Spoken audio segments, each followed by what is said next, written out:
But before planning to produce a multimedia presentation, you must know first its components, types, and uses. Text is called as the main mode of communication since it has its flexibility in presenting information on screen. Text is used and team up with media modalities to deliver proper functionality. It can express specific information or act as reinforcement for information contained in other media items. Its transparency in conveying ideas gives us a good multimedia presentation. The second component of multimedia is the images. These digital images appear in many multimedia applications and presentations.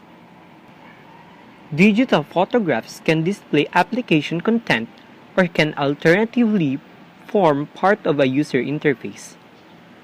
Digital image files uses variety of formats and file extensions. And the most common image formats are JPEGs and PNGs. The third component is audio. Audio and streams play a major role in multimedia. Audio appears as a part of application content and also to aid interaction. It sets the mood of your target audience and may be used to catch their attention. The fourth component is video. Video appears in many multimedia applications, particularly on the web. As with audio, websites can stream digital video to increase the speed and the availability of playback.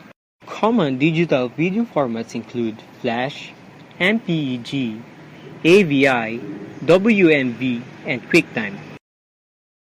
Most digital video requires the use of browser plugins to play within web pages, but in many cases, the user's browser will already have the required resources installed.